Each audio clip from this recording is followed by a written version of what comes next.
Today is January 12th, 2024. Today is Friday.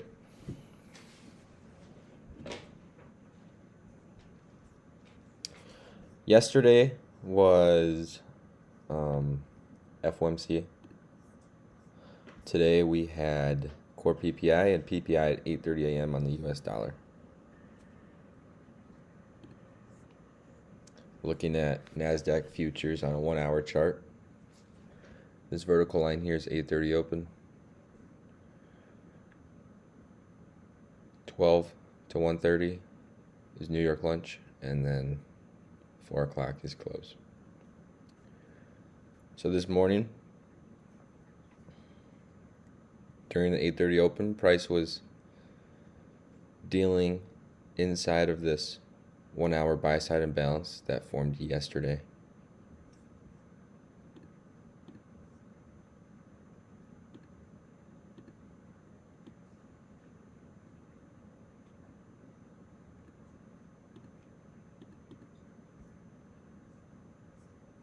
Yesterday, we attacked sell-side liquidity, being these relative equal lows. Might as well drag this over. These relative equal lows here, and also this buy-side imbalance from Tuesday. So that being said, I saw no reason for price to want to go any lower today. At 8:30 open, we can see these relative equal highs, and this high back here. So my targets for today were these highs and this high.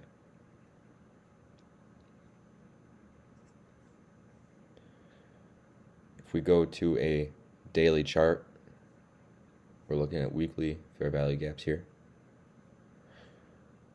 Price has traded back up into this weekly sell side imbalance. Today we touched this daily fair value gap once more. Yesterday we did, and today we did. We didn't rebalance it, or balance it, I should say.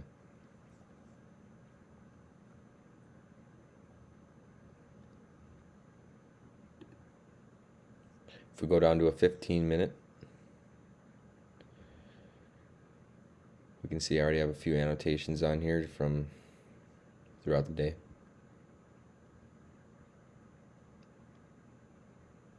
At 6:45 this morning, price trades down about 3/4 of the way into this hourly buy-side imbalance. Then we trade up out of it, back down in, and then at the 8:30 open, we take off and don't see it again until 10:45. Some key levels to note on the 15-minute would be this swing high.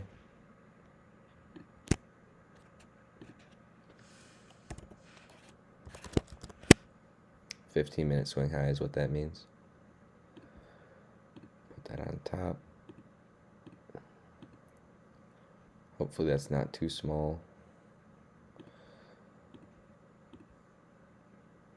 And put another one there.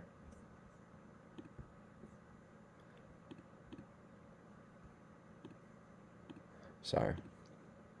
And grab one more, and we'll put it here. So these are some key swing highs. We're going into the day anticipating higher prices because we already rated sell side liquidity yesterday. And last night, I had even said, I think we're going to use this buy side imbalance as a way to get up here and ultimately up here tomorrow morning. Remember, I said that yesterday, so tomorrow being today. So, price did do that. Going down to a 5-minute here.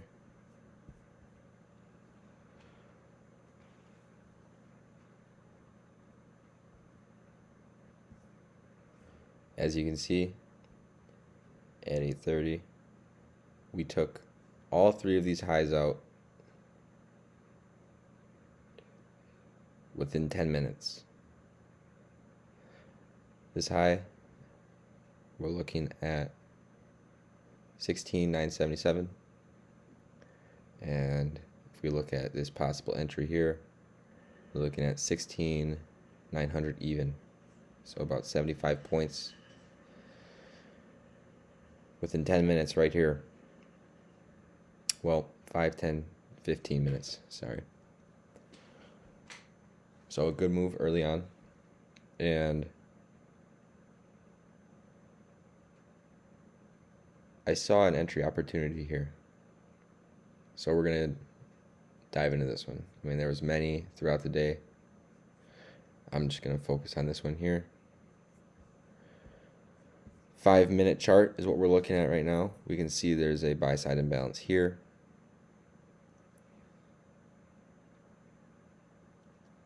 And it looks like that's it. Keep in mind, this is all transpiring within the 1 hour buy side imbalance that formed yesterday during New York lunch.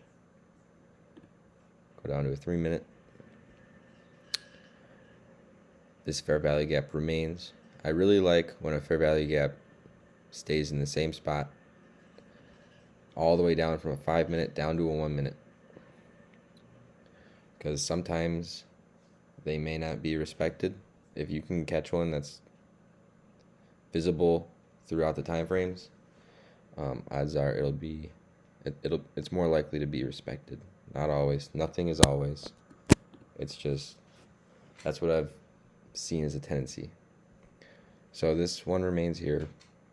Price traded back up, created this one, and then came down into it here, came down into it once more here, and then after it left it this time, you can see how much energy it had when it left this fair value gap.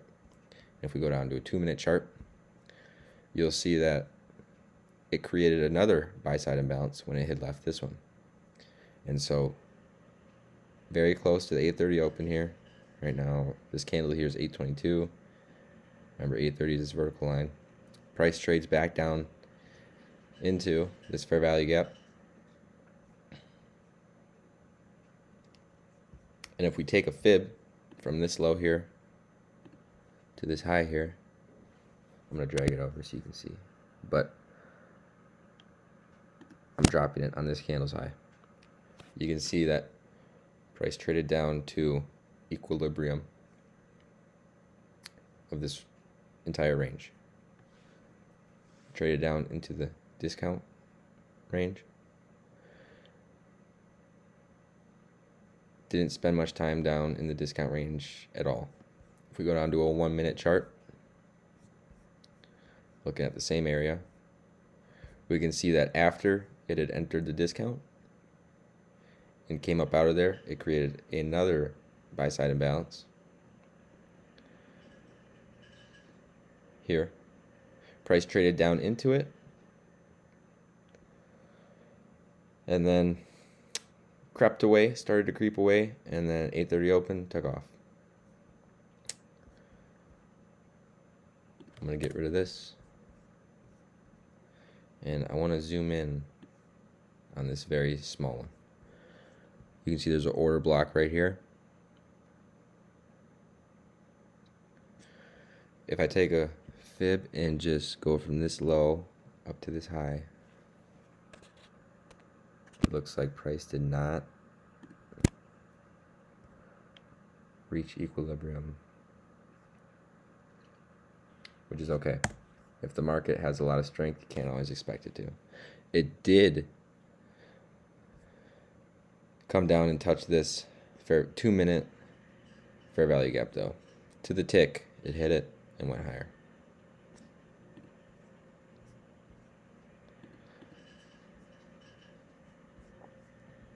Yep, 2-minute fair value gap. So 8:30 open, possible entry here.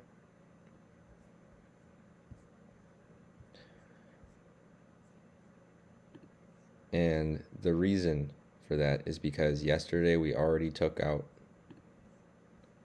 sell side liquidity. This is yesterday here when we took out these lows and we went into this hourly buy side imbalance. So no real reason to go lower. We have going into the 8:30 open, we're looking at these relative equal highs here and this high up here. We're dealing within an hourly buy side imbalance, and we traded down into it. On a lower time frame, we created a fair value gap, traded into it, went higher, created another fair value gap, traded into it. So drawing liquidities up here, no real reason to go lower, and there's a lot of PD arrays indicating we're going to go this way. So that's why this could have been a good entry point here.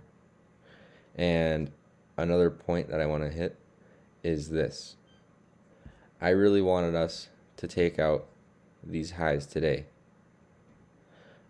We didn't end up doing that.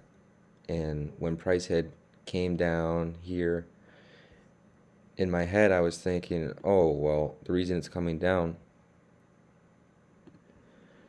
looking from this low here to this high here on this Fibonacci, the reason it's coming down is because if we look at this price leg here, when we retraced, we never came down into the discount range. So price is going to retrace into a discount range of this large fair value gap here, and then it will continue higher.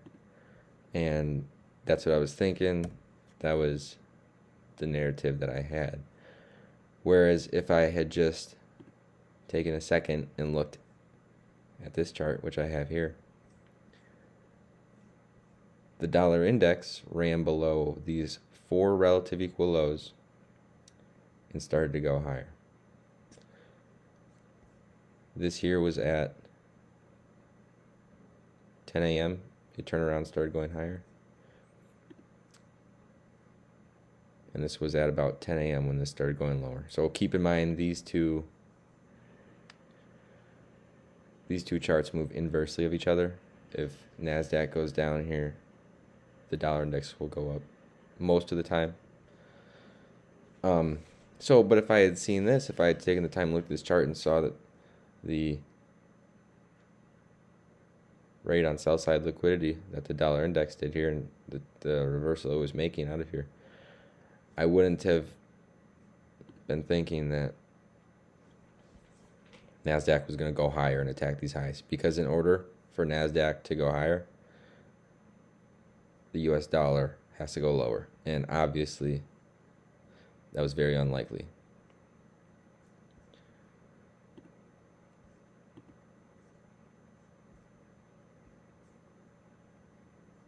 So that's all I got for today. Hopefully you found this helpful. Have a good night.